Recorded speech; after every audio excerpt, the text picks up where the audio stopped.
And I start out all my presentations with my inspiration. My inspiration is encapsulated in this photo right here. My partner Laura Eisenhower and her twin boys, my daughter Maya, and my dog Jake. And it's a guiding inspiration for me in my life. But I also want you to know that here we are all together, and each of you become my inspiration. I've been thinking and intending and energizing this particular presentation directly now for several weeks, and it is my responsibility to you that inspires me. I am constantly on the tour of love, and as Dr. Dream, and my program is called Dream the Biggest Dream, it's all about empowering the dream for each of us as individuals. 111, I love it, and for the collective. Since January of 2010, I have facilitated just under 300 group energetic experiences in 117 cities around the world. This is a huge part of what I'm here for. And so our stories give meaning to our lives and our experience, and when presented in the right energetic, can assist others in moving through, integrating, aligning, bringing balance to their own experience. And so my journey, no more fascinating, I'm sure, than anyone else's, but I was born and raised in Omaha, Nebraska, and love the fact that I was raised in the West. I've lived on both coasts and out of the country now, and I am always grateful for the Midwest upbringing that I had. That being said, it was a rather conservative upbringing. I was raised Jewish, Reformed Jewish in Omaha, Nebraska is about as Reform as you can get. And my parents, my father, an entrepreneur, and worked hard. My mother involved in social aspect of community. But not, I mean, they weren't, you wouldn't find them ever doing yoga or meditating, or even partaking in any substances other than the mainstream ones that could possibly have opened up their minds more to the truer nature of their reality. So for my own experience, I really had to weave my way through this on my own, as so many others of us have. From early on, I considered myself a searcher, and it was looking for answers to the questions, and the questions all had to do with the true nature of reality, even at a young age in Omaha, and not surrounded by out-of-the-box, alternative, consciously aware thinkers. Knew that what I was being programmed with and how I was being conditioned just wasn't answering the questions that I had. And so from an early age, I was always looking to find out where that came from, and how I could have a more grounded foundation of perspective on the nature of life. And it didn't particularly happen when I was younger, but that was the foundation of where I was going with it. From the time that I was 12 years old, I've traveled to sacred sites and total solar eclipses all around the world. First trip at 12 years old was throughout South America, and the tremendous impact on me at Machu Picchu.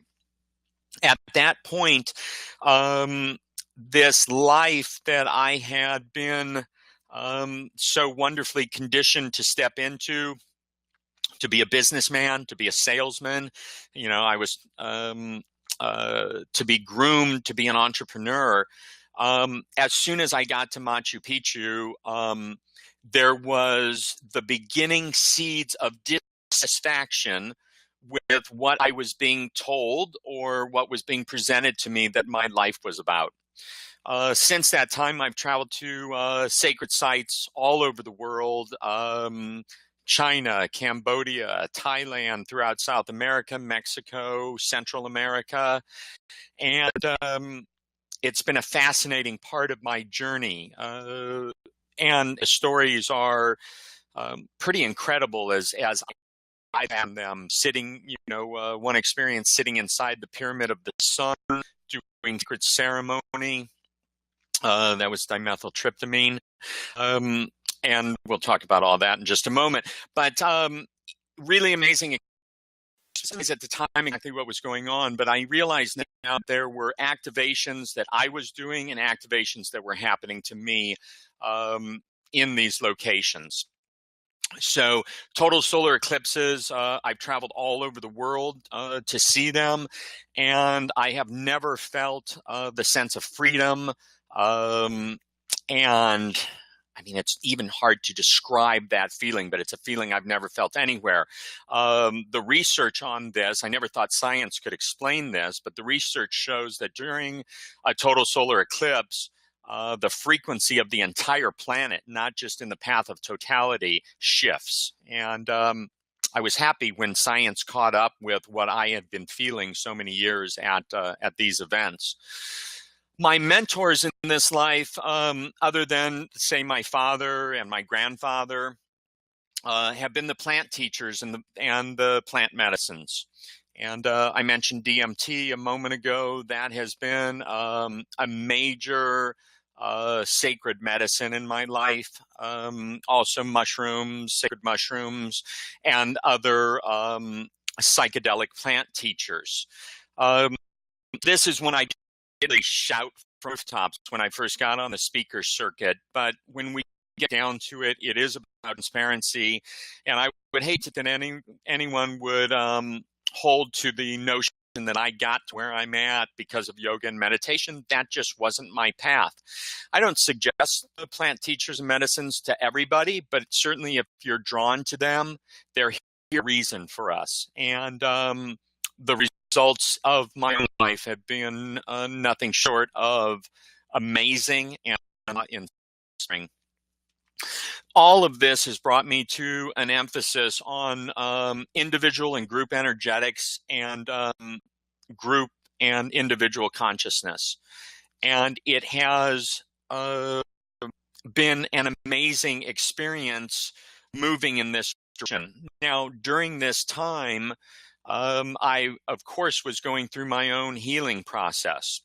And in my own healing process, I found that I was gathering tools and modalities. And I am now recognized as a multiple modality holistic healing practitioner. At last count, 16 or 17 different tools and modalities that I've either classically directly trained in or have self-taught. They include many different modalities of sound healing, theta healing, Reiki, oneness blessing, working with crystals, essential oils, flower and gem essence. We have 0-point energy lasers, Rife technology, we use, and several other ones. And so all of it has been tried and tested on me in my own healing process. And for me, as Dr. Dream, the only place I can speak from is the experiences I've had, because that's the only real truth that I know. What that truth involves is, for me, that the journey of this embodied life experience is the journey within. And I love this, the labyrinth leading to the heart. And I mean, I am quite active in the outside world, but I allow my outer world experience to bring me back to the inner journey. And even for my clients, it's always that. It's always okay, whether it's something physical going on, something emotional going on. It all brings us back from the messages we receive in the outer world, our own personal inner journey. My presentation today, it's real. It's practical. It truly is for everyone, and it works. And the only way that I know that all of this works is because it's worked for me. And I've got to tell you, I'm no more special than anyone that's listening to this right now. And if it works for me, I know that it'll work for you. And it involves starting now. And it starts with a mindset, or maybe better yet, a heart set. And everything, yes, everything changes from there. And I'm not so bold to suggest that I'm teaching you anything new, but I am here to assist in remembering. So it becomes about taking our power back and being in our power. Everything I'm speaking today is about being empowered, creating an energetic in which we no longer give up our power. It's about living an empowered life. And if your life experiences have been anything like mine, and since we're all connected here right now, I would suggest that there be lots of similarities. Every opportunity under the sun to give up our power has been presented to us in this life on a silver platter.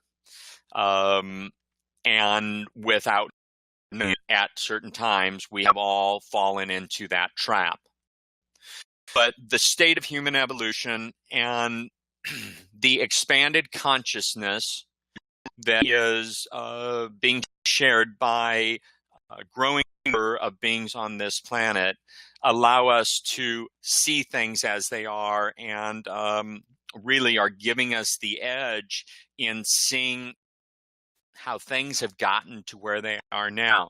I loved listening earlier to Michael Tellinger and what he's doing, and it makes more sense than anything else that's going on out there. So it is about being empowered, and there are structures and strategies that are becoming reality and getting in place now. Exciting times for all of us. So what does it know, or that we already experienced? And this takes us to some interesting work. We saw Dr. Emoto's work, which powerfully showed us visually how human consciousness has an effect on the molecular structure of water. Here on the left-hand side, we see words of love and encouragement are symmetrical and pure like snowflakes.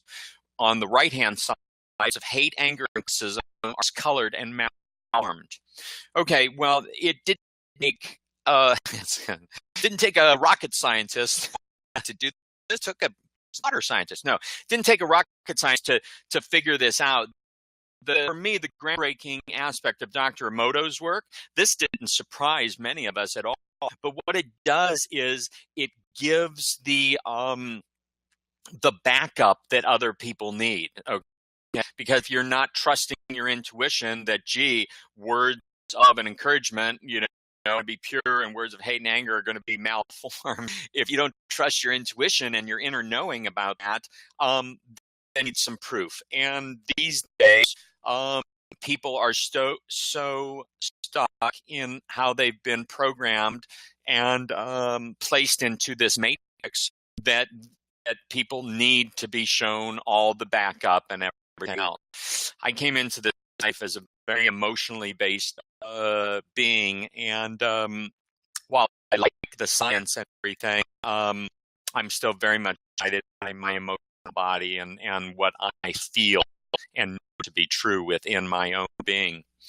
Another experiment that Dr. Emoto did is the rice experiment, and this is a demonstration of negative thinking, or conversely, the power of positive thinking. And in this experiment, Dr. Emoto placed portions of cooked rice into two containers. On one container, he wrote, "Thank you," and on the other, he wrote, "You fool." He then instructed school children to say the labels on the jars out loud every day when they passed by them. After 30 days, the rice in the container with positive thoughts had barely changed, while the other was moldy and rotten. This is an amazing experience to give to your children, your grandchildren, your parents, your grandparents. it is absolutely unrefutable proof that the focus of our attention and that our words make a difference. If every child that was born got to be about 4 or 5 years old and then had this experience, there would be no bullies in the world, and our schools wouldn't be dealing with that, because when children see the direct effect, it gives them the opportunity to make based on their experience. There's a book by David R. Hawkins. It's called Power versus Force. It is an amazing book. I talk about this all the time, and every time presentations I pendulum if this still needs to be in the presentation. Every time I get a resounding yes. It presents the results of millions of tests conducted on thousands of subjects. So we're talking about Power versus Force, Hawkins' book. And again, he created a map of human consciousness and a profile of the human condition.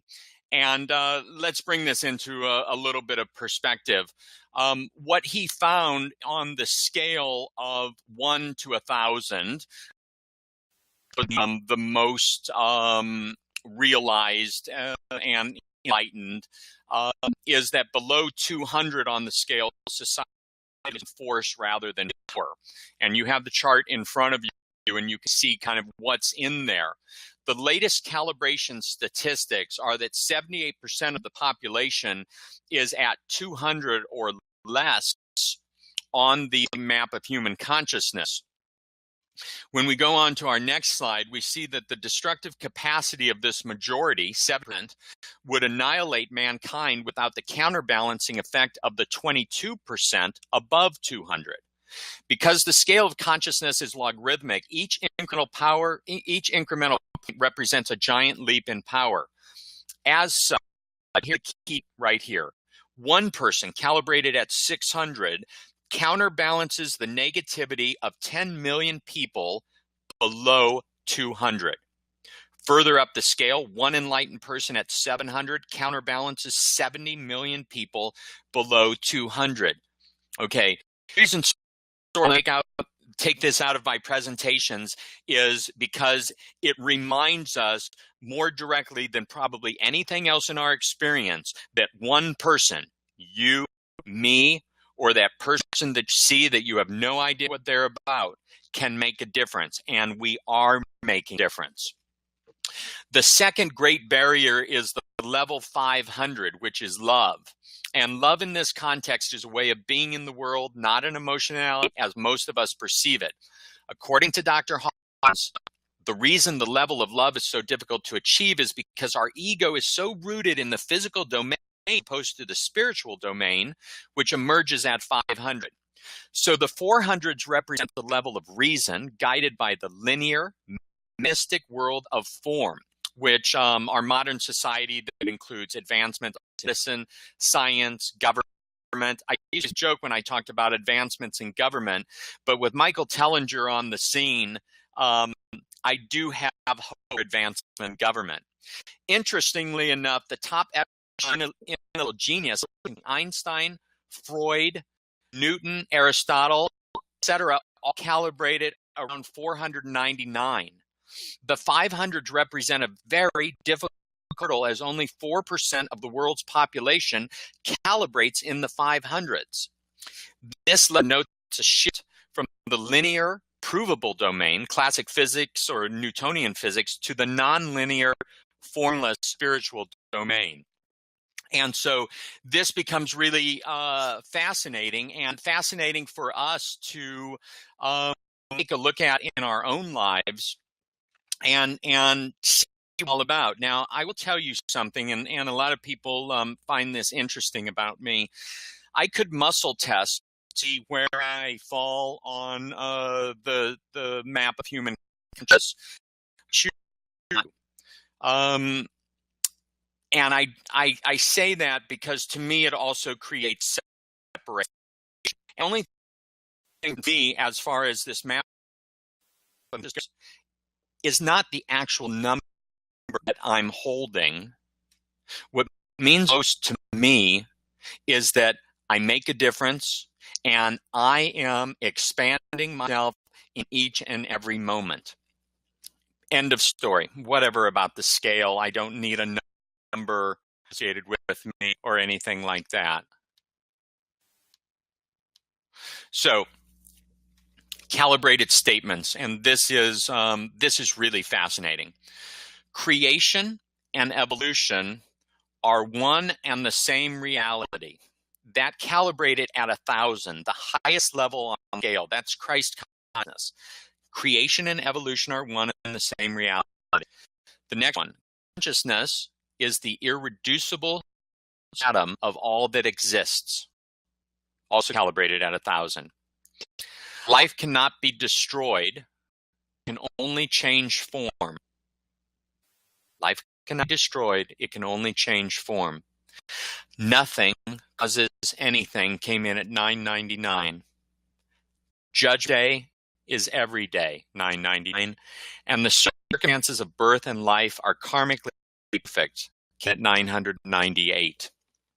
So you can send me an email. My email is im@drdream.com and ask for copies of any of these slides or links to other information or anything like that. Now, we hear a lot about the heart-brain connection and everything else. And in my own experience, I mentioned before that I've been, I'm very much emotionally based, and I have been my whole life. So for me, it has to do with balancing more of the brain in with my heart, because the key is really integration. And so we know it's not about overthinking, drives you freaking nuts. We know it's not about overfeeling, takes you over the brink. There's only so much we can feel, but it is about finding that balance. And it's really up to you as the individual to know if you are balanced in this heart-brain connection, where you're coming from and how you're living your life. Now, the electromagnetic field of the heart radiates electromagnetic field affecting each other's moods, attitudes, and feelings, whether we are conscious of it or not.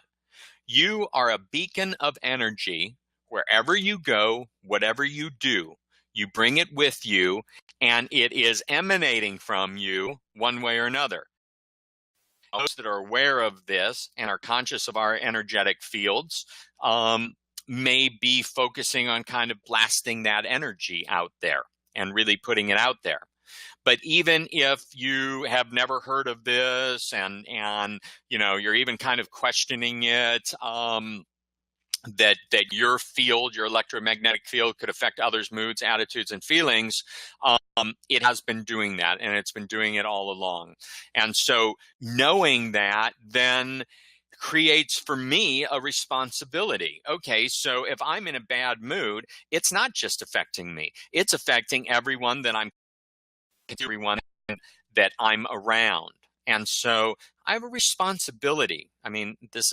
I feel strongly that I have a responsibility to all those that I perceive in my reality, which pretty much includes the entire collective. I really love this slide because it hits the point home. Did you know the human heart's magnetic field can be measured several feet away from the body? Negative emotions can create nervous system chaos, but positive emotions do the opposite. Positive emotions can increase the brain's ability to make good decisions. You can boost your immune system by focusing on positive emotions. Positive emotions create physiological benefits in your body. In fetal development, the heart forms and starts beating before the brain begins to develop.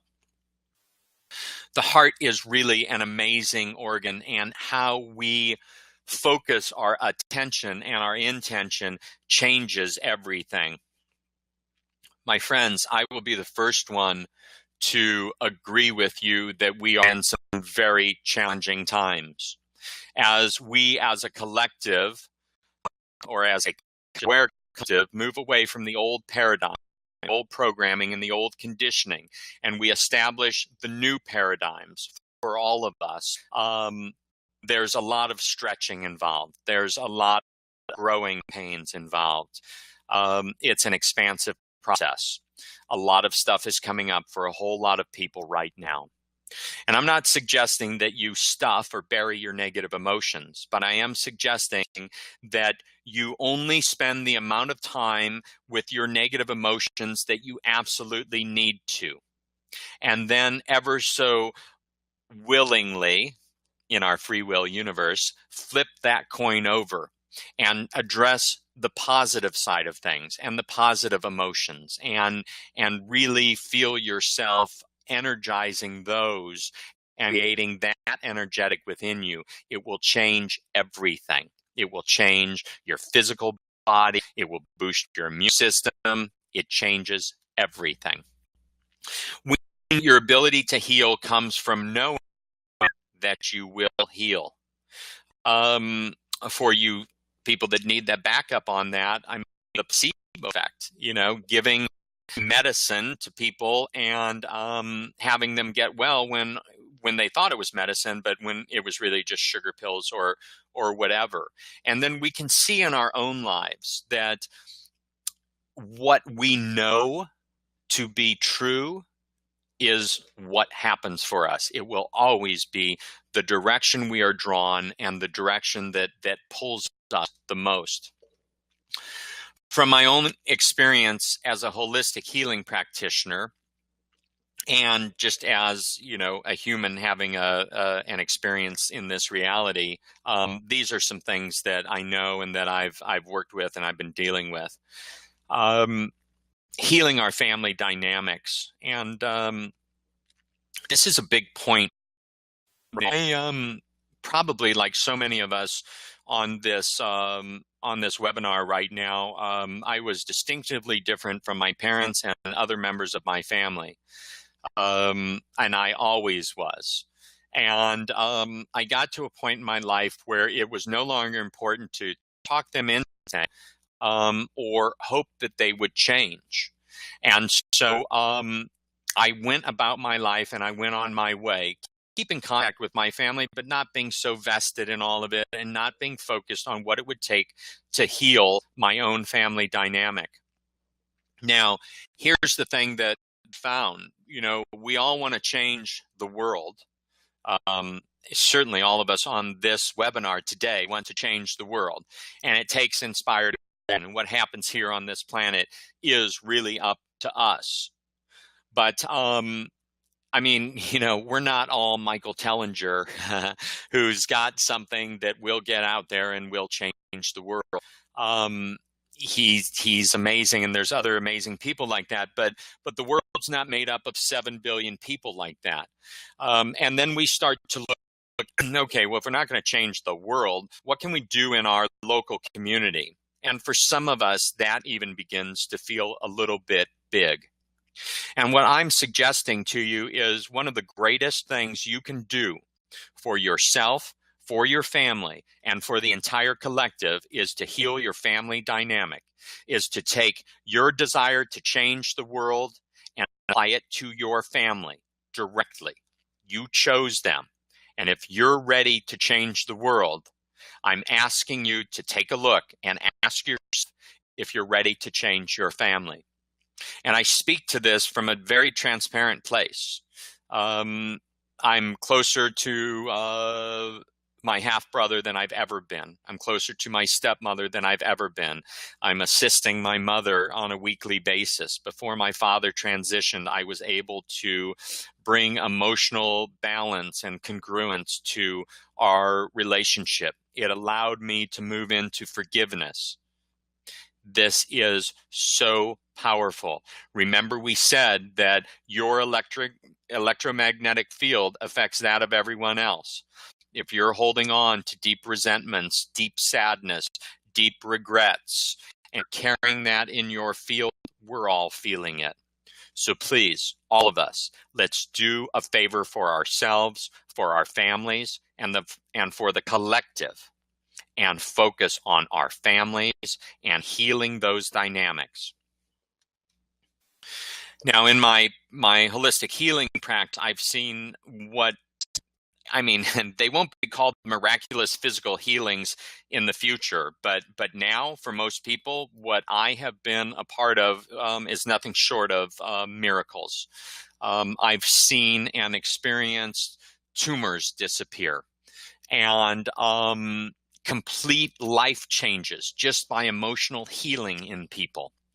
And the process that we can take ourselves through to release our blocks, to release our filters within our own perspective and on all levels changes absolutely everything. You know, a year ago or more, when the whole Occupy movement was going full strong and hundreds of thousands of people were occupying parks and demonstrating, my one desire at that time was that those people would understand if they would just take even a day, okay, because they did weeks of all this protesting. If they would have just taken one day to work on themselves, to understand the true nature of their reality, to not be blaming anyone outside of themselves or themselves, but to get to know from inside how it works, the world would be a lot different today. This can happen in a moment's notice. It just takes us, all of us, making these strides, making these steps in this direction. Dr. Terry Friedman, who I had the honor of meeting over the years, in his book, wrote a book called Freedom Through Health. He tells us that raising our vibrational frequency aids in restoring health to the body, clarity to the mind, and attunement to the spirit. Okay, again, I think you all know this, but I like to quote a doctor that isn't a doctor in, I'm doing air quotes because I'm Dr. Dream in air quotes. And so Dr. Terry Friedman is an MD and an amazing doctor. And, you know, it is about raising our vibrational frequency. Dr. Robert O. Becker, again, MD, in his book, The Body Electric, explains that a person's health can be determined by the frequency of their body. And I bring this up because then it becomes the natural question is, oh, okay, holy moly, what can I do to raise the frequency of my body? Well, in 1992, Bruce Taino of Taino Technology, a division of Eastern Washington State University, developed equipment to measure electrical frequency in humans and foods. This equipment was used in a research study at Johns Hopkins University to determine the relationships between frequency and disease. And the results of that study are as follows, and I'm just going to hit some high points here. The average body frequency is between 62 and 68 megahertz. When our body frequency drops to 58 megahertz, we are susceptible to cold symptoms. 57 flu symptoms, 55 candida, and at 52 Epstein-Barr, 42 cancer, and at 25, frequency of 25 in the average body frequency, it's the onset of death. So if you didn't think that frequency was important, now that you're hearing that it's related to the onset of death and these other diseases, it is certainly worth looking into. Well, let's look at some things. If I happen to have, say I'm in the range of 57 and I feel like the flu might be coming on, what can I do? Well, maybe I grab some processed food or some canned food, or maybe I microwave something. Yeah, right.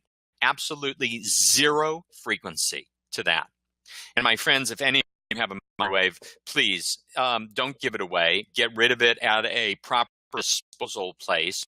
It's carcinogenic. It turns food into a carcinogen. And it's not worth having a baked potato in a minute and a half that doesn't even taste like a baked potato, okay? Let's get retro and old school and put that potato back in the oven.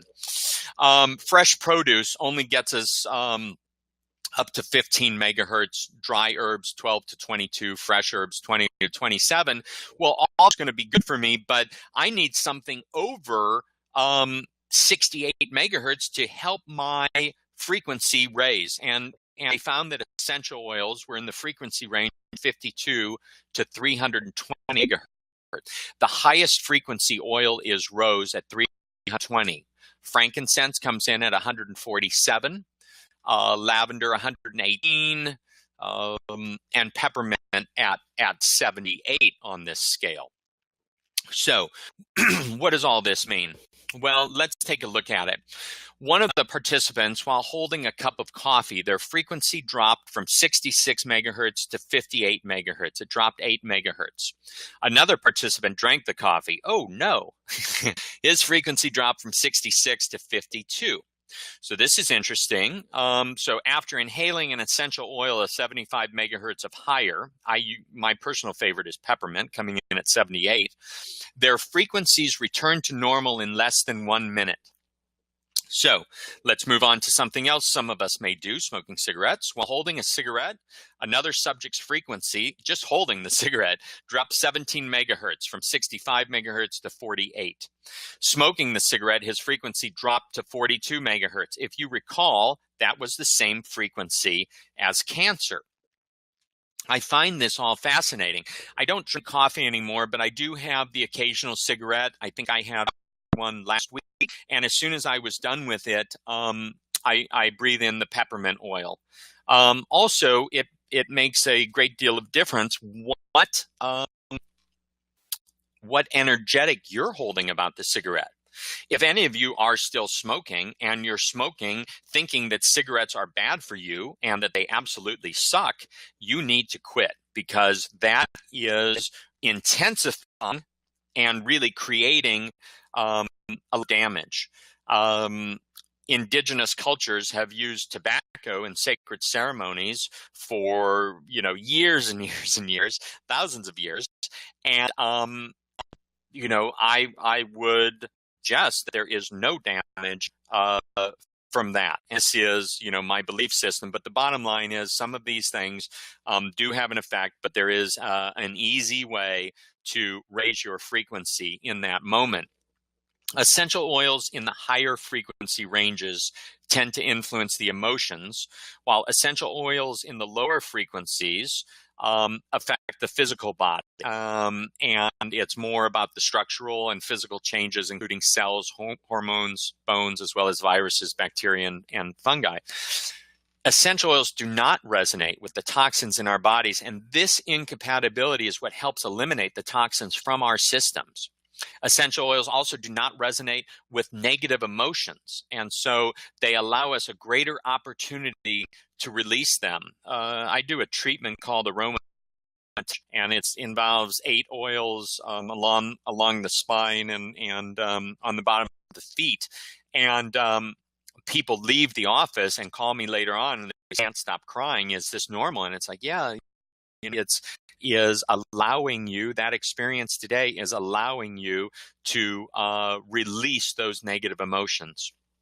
And I mean, when you think about it, I don't know about the rest of you, but every once in a while, recently it's been more than that, but every once in a while, a good cry is a tremendous, tremendous relief. That relief and release. That being said, a good laugh also does the same thing. We're just moving energy. I don't judge it. When I need to cry and release, I release. Negative thoughts lowered the frequency by 12 megahertz, and positive thoughts raised the frequency by 15 megahertz. Okay? Your thoughts make a difference. The only way we're going to get the chemtrails, whatever's going on with Fukushima, and whatever else we know about or don't know about at this time, is by high frequency. And so your positive thoughts do that. I love the essential oils and everything, but you can just sit there and move your thoughts into a positive place. More power to you, literally. Let's talk a little bit about some essential oils. Let's talk about the antioxidant value. In some essential oils alone, the antioxidant value is truly amazing. Just an ounce of clove oil has the antioxidant capacity of 450 pounds of carrots. That's just in an ounce of clove oil, or it has the same capacity as 120 quarts of blueberries or 48 gallons of beet juice. This is truly amazing. And so let's move a little bit into kind of the science of essential oils. Essential oils can reprogram miswritten information in your cellular memory. And with proper coding in the DNA, with improper coding in the DNA, cells malfunction and disease result, such as cancer. Essential oils can also erase or deprogram miswritten codes in the DNA. If they address the causes of disease at a cellular level, essential oils can penetrate the cellular wall and dispel viruses. Not a lot of things can penetrate the cellular wall. Antibiotics can only kill bacteria outside of the cellular wall. One drop of essential oil contains enough molecules to cover every cell in our body. Just one molecule can open a receptor site in our bodies and communicate with the DNA to alter cellular function. So essential oils have the ability to clean receptor sites on the surface of cells, which allows for the proper communication between cells. Essential oils have the ability to erase incorrect DNA and then to correct it. And they can change your nervous system biochemistry. I mean, this is all very, very important and very easy, and allows you to be empowered to take your health, your well-being, to take control of it, and you're in charge. Now, more about the molecules. There's approximately 40 million trillion. Yeah, that's what I said. 40 million trillion. That's a whole lot of zeros. Molecules in one drop of essential oil. So that is approximately 40,000 molecules for each cell in the average human body. They are so small that they enter your body through the skin and go everywhere in your body. Essential oils have an incredible ability to enter the body through the lungs and disperse through the body in a way that most other medicines are unable to achieve. So if you're wondering about essential oils, you can go to itsallgoodoils.com. I work with the doTERRA essential oils. I've been with them for years, and they are certified pure therapeutic grade. If you don't use doTERRA, please make sure that you research the companies and you do deep research on the companies, and do not use an oil that is not labeled as therapeutic grade. You want your oil to be therapeutic grade. 50% of the oil goes into your bloodstream immediately upon contact with your skin. Let's talk a little bit about rose oil. A recent study shows a 40% sympathetic nervous system activity, a 40% decrease using rose oil. It's a tool. In another study, rose oil caused adrenaline to drop by 30%.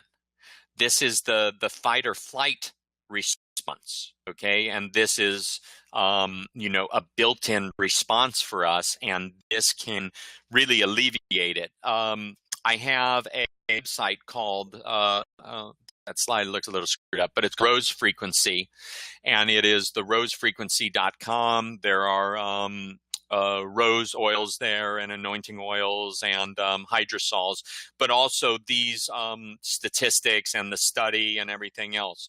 While you're there, please take time to look. I've taken personally over 300 photos of roses on my daily walks with my dog, and to share those with you. Okay, so let's talk a little bit. I've been very encouraged as I go through some of the recent headlines. Sound used to treat prostate cancer. Hospitals using essential oils to boost productivity and health. Cape Coral Hospital testing effects of oils on stroke and pain patients. Okay. It's making it into the mainstream. I heard a quote from a doctor yesterday that if you are not practicing, if you are an allopathic doctor and you are not practicing alternative therapies and treatments, you will not be in business 4 years from now. Okay, that's pretty outstanding, because looking at the world right now, or looking at the U.S. right now, it would appear that there's more than enough people with their head still up in the sand, to keep those doctors that are strictly allopathic busy. But this particular doctor feels strongly that everything's changing. I have been, quite pleased with these articles, like the sound being used to treat prostate cancer. I mean, these are big things, and they're moving in the right direction. Another headline: hospitals are making room for alternative therapies. Another article from the National Cancer Institute. Okay, you wouldn't think that they would be talking about this, but aromatherapy and essential oils from the National Cancer Institute. Another article: are essential oils the missing link to cancer prevention? And what we're finding is that there's tremendous effects from essential oils. Frankincense being one of them. Here's an article: frankincense oil, cancer treatment. And then the thyme essential oil, a study has found, destroys 97% of breast cancer cells. But you're not going to hear a lot about that, because the pink ribbons and everything else are going to keep you from it. And I saw a post the other day that said, who's going to get cancer? And the answer was people that are wearing the pink ribbons and believing that there is no cure for cancer at this time. And that's just another example of us giving away our power. And that one driven by media and everything else. You see those damn pink ribbons everywhere. I'm not against people connecting and being in community, involving their cancer and this and that. But to be owning that there are no cures for cancer at this time when there are multiple cures for cancer, in a sense, it breaks my heart. And on the other side of it, we take our experience. I'm not here to change or talk anyone into anything. I plant seeds, and the rest is up to the individual. So,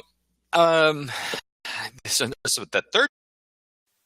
I'm not an emotional being, and people say to me quite often, Dream, I really honor your vulnerability, because it's not unusual for me to have shed some tears during a presentation, depending on what I'm talking about and what I'm presenting. And I've always thought that was interesting, that people thought that was me being vulnerable. Vulnerable means that I'm at risk of something. And to be straightforward, honest with each and every one of you, when I allow myself to be emotional, when I allow myself to be transparent, I'm so in my power. There's no risk in that at all. Now, I know that I'm here to be a beacon of love in this life, and that to do that, I have to be real with myself. And to be in the role that I'm in here on the webinar and any other time that I'm public, it's important to be real with all of you. And so I have a suggestion, embrace your emotions. That's not to say own them. That's not to say hold on to them until they drag you down and make you ill, but it's to say embrace it, and then hold on to it, sit with it as long as you need to. And if you need to process yourself out of it, go through whatever process it is that it'll take for you. So remember, being transparent, being yourself, being the authentic you doesn't put you at risk of anything. Quite those people that are running around not being authentic, not being their true selves, they're the ones that are at risk. And we all need to be standing up right now and to be the example for everyone else. I have a number of and people in the group sessions say that they have to kind of hold back aspects of themselves, maybe with their immediate family, maybe the people they work with, and the comment is made quite often, oh, they couldn't handle it. And I'm going to suggest something. If you're not being authentic in all aspects of your life, then your life will be showing you inauthenticity in some of the things that you're experiencing outside of yourself. That's just the way that it works, because there's inauthenticity inside you. And so if you really want to experience an authentic life, then you must be authentic, and that is what will be reflected back to you. And those people that you thought maybe you were protecting by not being your authentic self, maybe, just maybe, they're waiting for you to be authentic self, because it gives them permission. There's a concept that I love, and I title it More Truth, and that is that it serves you until the moment you let it go. And this is something that I have found in my own life and in my interaction with my clients. That like, I'll give you an example. If a client of mine is struggling with an alcohol problem, but they're not ready to quit, the desire on their part may very well be to beat themselves up, because they know that alcohol is not helping them in their lives. They've acknowledged that, but they just don't have it in them at the moment to quit. So that then becomes this opportunity to beat themselves up. And the point to them and anyone else that's dealing with this is, it serves you until the moment you let it go. If you know that alcohol is not good for you and you're still drinking, it's still serving you in some respect. Rather than giving yourself a hard time about not having quit yet, maybe a more appropriate and loving question and loving response to yourself would be, how is this serving me? What part of me is this serving? Is this serving the part of me that is so depressed it just wants to get the hell out of here? And if that's it, then move into that. See where that's coming from. Work on it. Work on raising your frequency. And it all makes a difference. And the bottom line is, how we perceive ourselves turns into reality. So if you don't think it serves you, you're suggesting to yourself that you're doing something that doesn't serve you at all, and yet you keep doing it. This is setting up an uncomfortable inner energetic environment. So just this statement, it serves you, or say it to yourself, it serves until the moment I let it go. And I find a lot of peace and comfort in that. We're all working on things. We're all working on fine-tuning aspects of our life. That's part of what the human condition is about. It's not all going to happen overnight. Some of us have quite a list of fine-tuning that we are choosing to go through. But because it doesn't happen overnight, because that, just back to the example, that alcohol problem is something that developed over the last 20 or 25 years in your life, you may not be in a place to shift it in the moment that you recognize that it's not serving you. But don't be hard on yourself. I mean, to be quite honest, if you've been an alcoholic for 10 years or 20 years, and now the first realization is that it's not serving you, not quite time to beat yourself up. Even if you have that realization and then go out and get drunk, it's still the first step to recovery. Because you can't move through something, you can't fine-tune an aspect of your life until you realize that it needs fine-tuning. And so I just see so many people just really taking it out on themselves for not making what they considered to be the changes quick enough, not moving through this stuff fast enough. And it's like, hey, it's not actually a race. We have our own time frame for this. I have a number of clients that say to me, I really wish I would have awakened earlier. And I tell a rather simplistic story to just get them away from, again, beating themselves up. Like, why didn't I wake up 10 years ago? And my simplistic story on this is that, I get up each morning at 7:15 and I set my alarm. A lot of times I wake up before it, but I set my alarm at 7. Now, I know that there are people getting up at 4, 5, 6 in the morning. I also know that there are people sleeping in till 10, 11, or it doesn't matter to me. Okay, that's their lives. That's what they've got going. Okay, I'm not comparing myself to anyone. For me, it works to get up at 7:15 in the morning and start my day. It wouldn't serve me to get up at 6.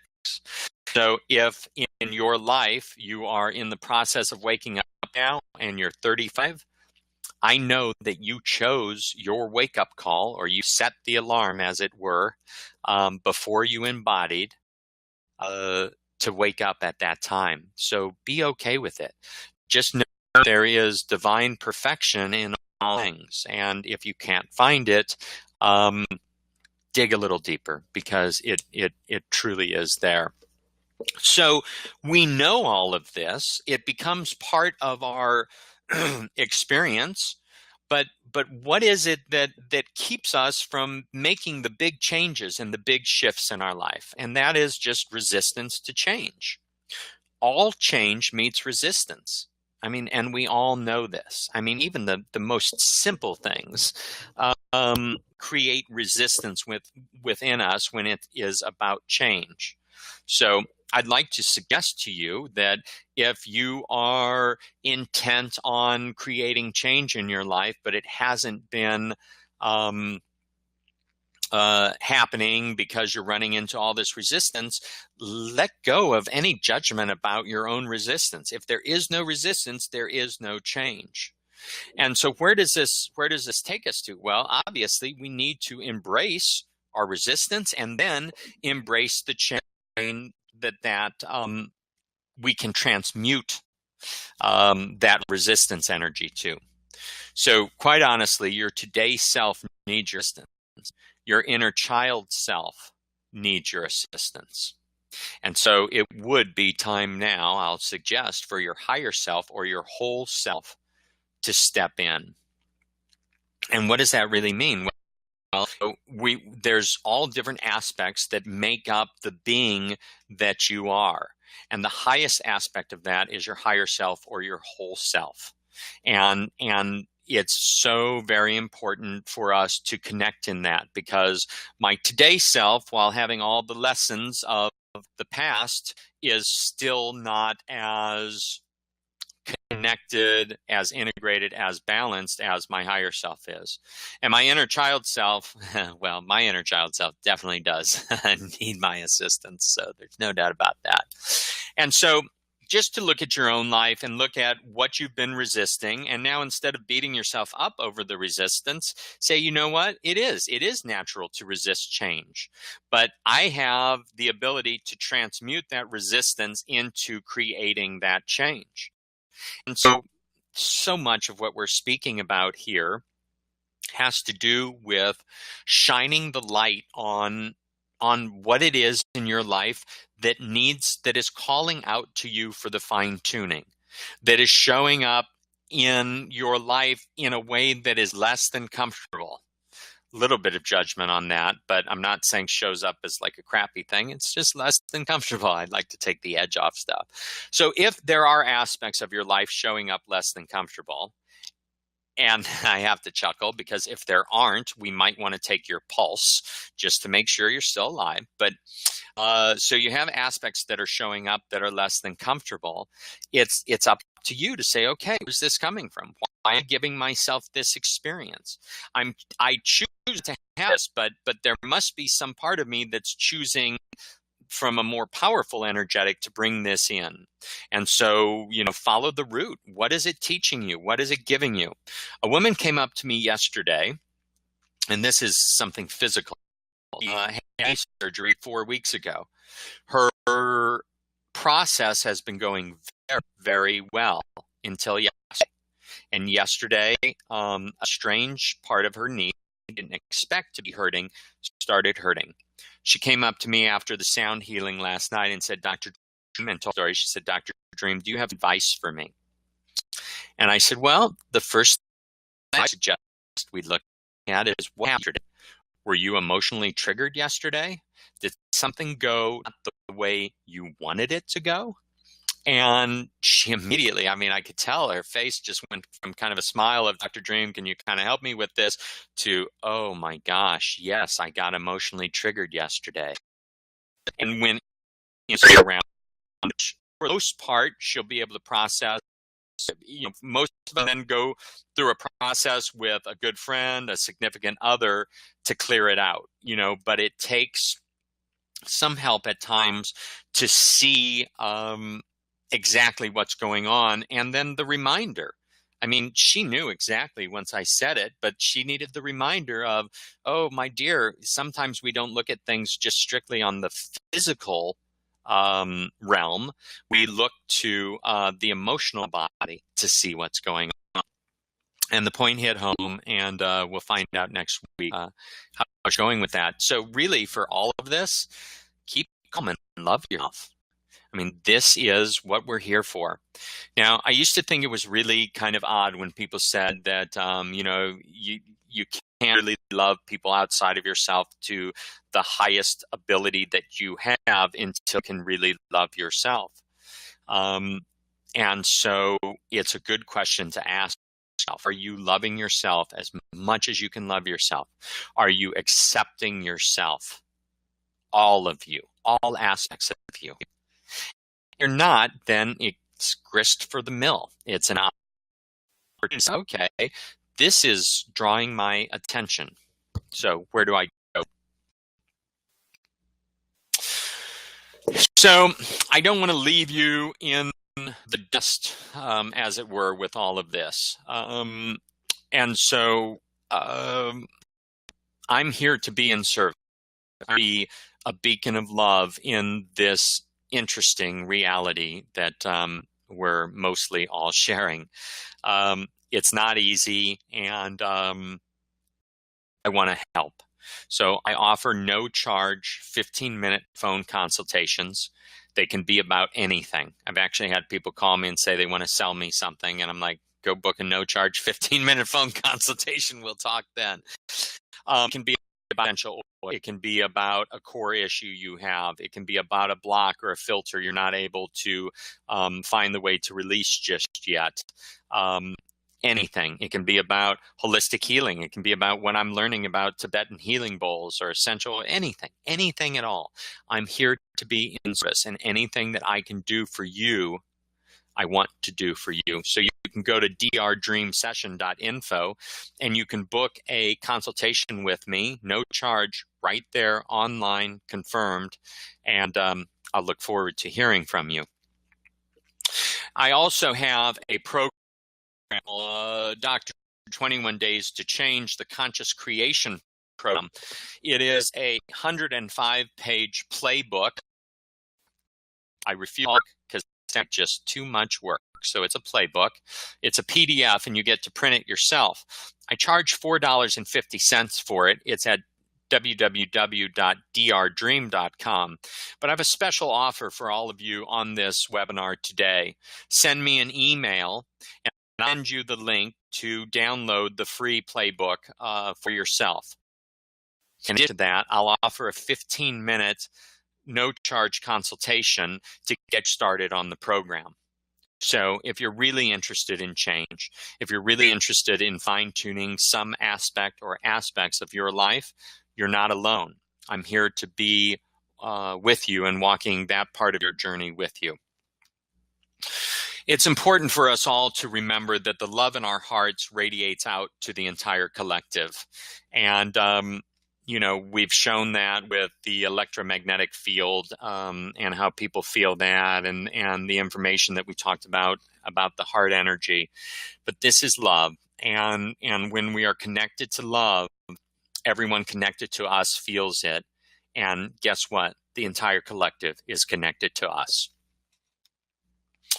I am Dr. Dream, and I'm all about universal love. And it is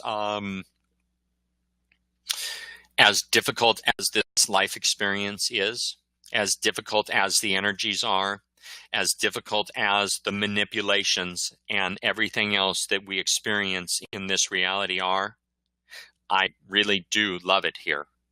And I love it here because we're all here together. There's a reason behind it, and it's up to us. And it starts with you. And so please, that is universal love. If there's anything I can do, if there's any assistance I can provide for you on this journey, thank you. And for me, I'm living my dream. That's my truck and my 26-foot travel trailer. I'm based now in Southern California for the next 8 months, but spent the last year on the road, and look forward to getting back on the road here next summer. Now, what do I have coming up? You can go to www.touroflove.com. The 1212 Star Knowledge Conference, December 11 to 13 in Estes Park, Colorado. Amazing lineup of speakers, including Laura Eisenhower and myself, the chiefs, the elders, the grandmothers. A very, very powerful experience. And we hope that you'll join us in Colorado for the 1212 Star Knowledge Conference. The Conspiracy, 24 to the 31st, 2016. This is from Los Angeles to the Mexican Riviera. It's a 1-week cruise with many, many incredible speakers.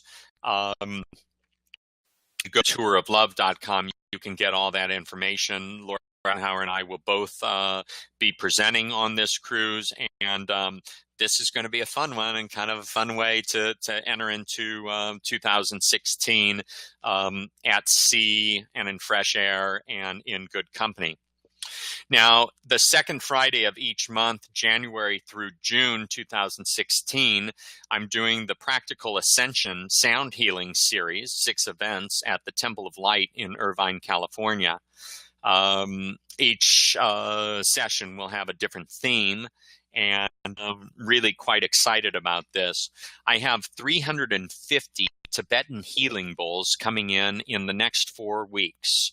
And we directly support a village 30 kilometers from the epicenter of the earthquake in Nepal. And we have been supporting this village for the last 8 or 9 months.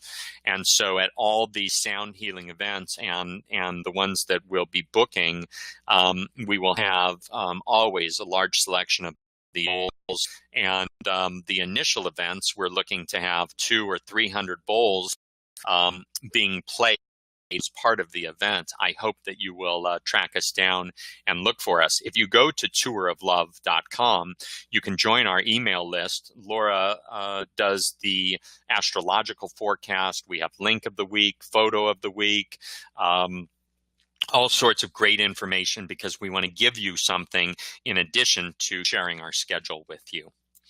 And so I really am quite pleased and honored to have been a part of this. I apologize for any inconvenience with the sound, and but this is important for all of us to come together and share this information, and to stand up as the empowered collective, ready to create change.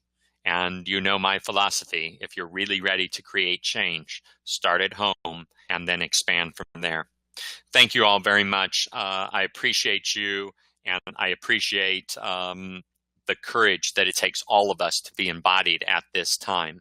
And I know that you will enjoy the rest of the presentation very much.